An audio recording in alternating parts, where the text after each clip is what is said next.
Hello friends, welcome to Quest for Knowledge. My name is Naghma and I have done MCOM and MBA and I'll be making complete tutorial videos specially for the class 12 student. So this is the chapter number 1 of business studies. Today we are going to learn about the importance and nature of management. So let's get started. So what is importance of management?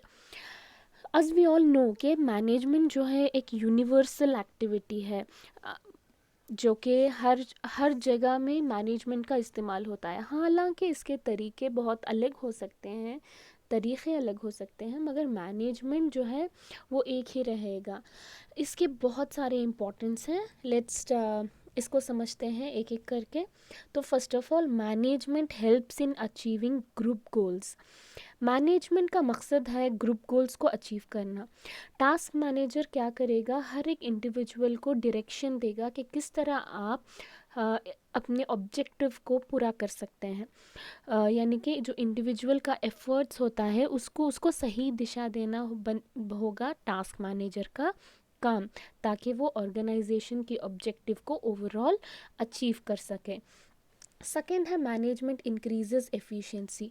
बेहतर management से अगर हम अच्छी सी planning कर रहे हैं, organising कर रहे हैं, कंट्रोल कर रहे हैं, तो जब हमारी मैनेजमेंट की हर एक प्रोसेस को हम अच्छी तरीके से करेंगे तो हम ज़्यादा से ज़्यादा ख़र्चा कम कर सकते हैं और बेहतर से बेहतर प्रोडक्टिविटी दे सकते हैं। So that is why management increases efficiency. Management creates dynamic organisation. Management creates dynamic organisation is because हम एक एनवायरनमेंट में रहते हैं जो कि बदलता ही जा रहा है, इट्स गोइंग ऑन चेंजिंग। मगर थोड़े इंडिविजुअल्स ऐसे होते हैं जिनको चेंज होना पसंद नहीं है, न्यू चीज़ों को अडेप्ट करने में मुश्किल होता है। मगर मैनेजमेंट में हम क्या कर सकते हैं, management helps the organization and the individual to adapt to the new changes and to stand on the competition. Yeah, that is the thing कि management creates dynamic organization. And fourth is management helps in achieving personal objective. आप देख सकते हो जैसे कि cricket team में management रहने की वजह से मैनेजमेंट क्या सिखाता है हमको, टीम वर्क सिखाता है, कोऑपरेशन सिखाता है, कमिटमेंट सिखाता है, जिसकी वजह से इंडिविजुअल क्या करता है, अपना पर्सनल ऑब्जेक्टिव को पूरा करने के साथ साथ वो अपना ग्रुप ऑब्जेक्टिव भी पूरा कर सकता है। आप क्रिकेट का एग्जांपल ले लीजिए। फॉर एग्जांपल MS धोनी जो क्या करता है, सेंचुरी मारते हैं, साथ में जैसे कि टीम वर्क, जिस डायरेक्ट अच्छी डायरेक्शन भी देते हैं बॉलर्स को कि इस सिचुएशन में क्या बॉल आपको करना होगा, और साथ ही साथ अच्छी बैटिंग भी करते हैं, ओवरऑल टीम को मैनेज भी कर लेते हैं। At the end he also gets man of the match, जो कि एक पर्सनल ऑब्जेक्टिव हो गया। साथ ही साथ टीम इंडिया जीत जाता है, जो कि एक ग्रुप ऑब्जेक्टिव भी होता है। So that could be the best example I thought to give. And last one is management helps in the development of society.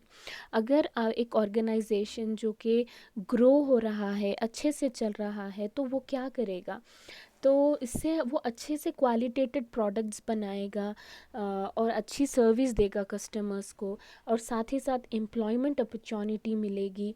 नई नई टेक्नोलॉजीज़ को अडेप्ट करने से और भी ग्रोथ होगा, और भी लोगों तक ये प्रोडक्ट पहुंचेगा, सर्विसेज पहुंचेंगे।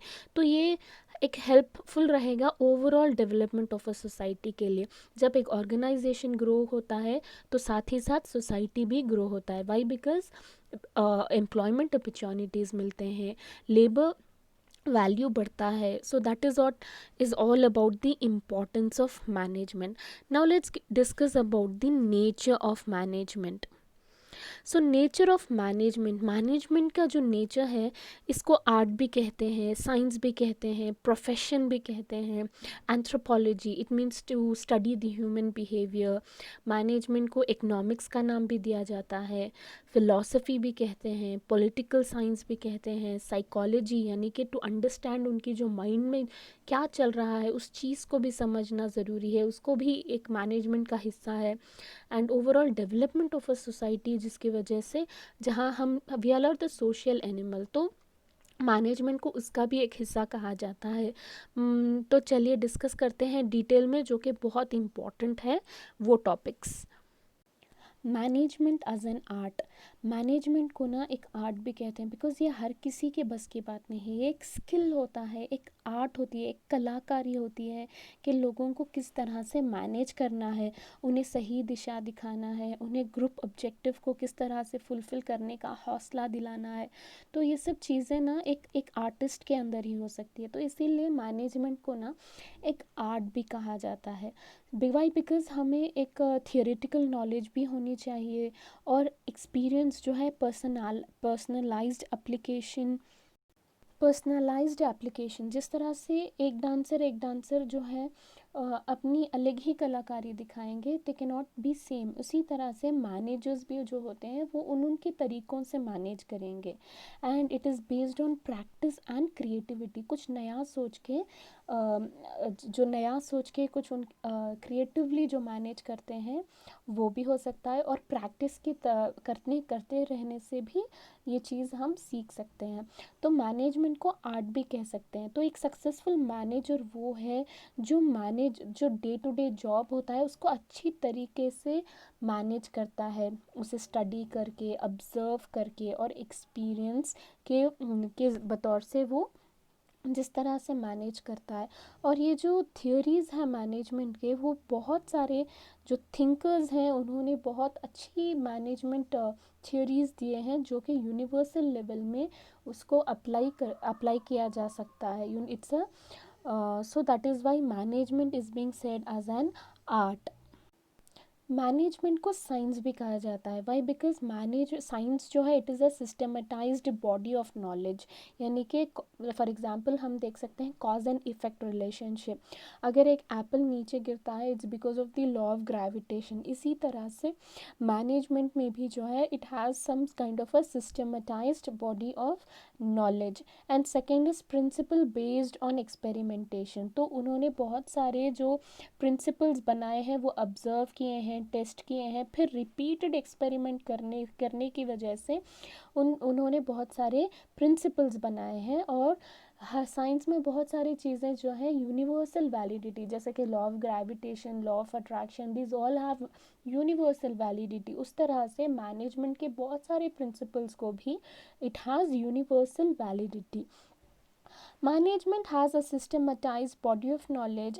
Has its own theory and principles, and it has been developed over a period of time. किसी एक ऑथर ने कुछ कहा, फिर उसको इम्प्रूव करके दूसरे इकोनॉमिस्ट ने, दूसरे मैनेजमेंट थिंकर्स ने उसे कुछ और इम्प्रूव किया।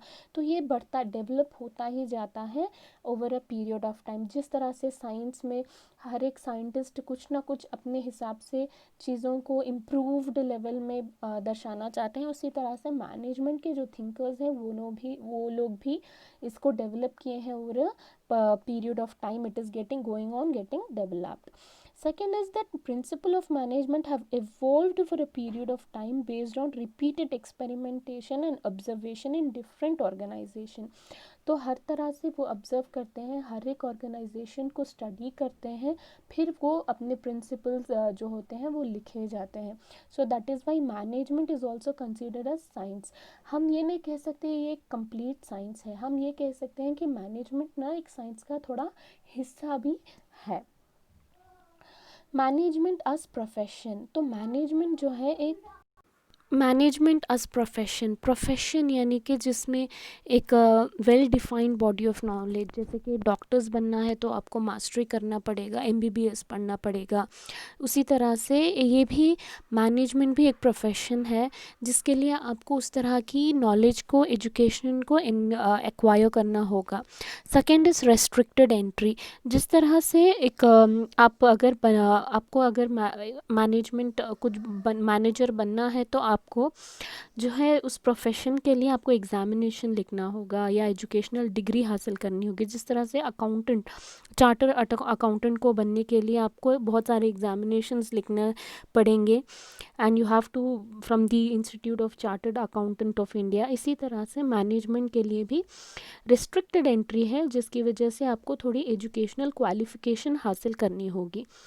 प्रोफेशनल एसोसिएशन, प्रोफेशनल एसोसिएशन, जो कि professional associations are affiliated to regulated, जो एक एसोसिएशन होता है जो आपको जो regulates entry, grant certificates of and practice and formulates and enforces a code of conduct. जिस तरह से अगर आपको लॉयर बनना है तो आपको you have to be the member of the bar council, उसी तरह से इसका भी जो है इट्स अ प्रोफेशनल एसोसिएशन जहाँ पे मैनेजर्स का जो है होता है एसोसिएशन होता है। And ethical code of conduct, यानी कि जिसमें हर एक मेंबर्स को सिखाया जाता है कि आपको किस तरह की एथिक्स फॉलो करनी चाहिए, उनसे ओथ दिलाया जाता है। जिस तरह को डॉक्टर्स को ओथ दिलाया जाता है कि वो कभी पेशेंट्स को मना नहीं करेंगे, इसी तरह से उनको भी ओथ दिलाया जाता है कि वो मैनेजमेंट फेयर करें। एंड सर्विस मोटिव, उनको जो है हर एक क्लाइंट्स की जो इंटरेस्ट होती है उसके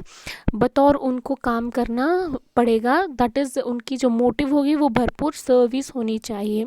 सो मैनेजमेंट जो है ऐसा नहीं कि यू हैव टू फॉलो के you have to have the educational qualification, ये चीज़ जो है क्रिटेरिया जो मैनेजमेंट से नहीं मिलती है प्रोफेशन की। मैनेजर जो है अगर काबिल है तो कोई एजुकेशनल क्वालिफिकेशन की ज़रूरत भी नहीं है, वो आराम से मैनेज कर सकता है।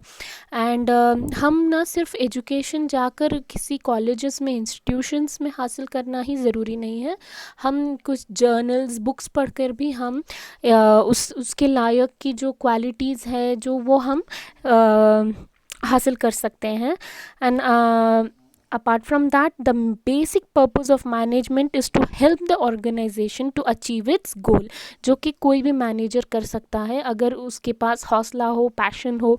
तो well that is it, that is all the criteria which doesn't meet with the profession. मगर प्रोफेशन है जो है वो रेस्ट्रिक्टेड होता है, service motive hota hai, and they have to follow the code of conduct, everything. So this is all about nature of the management.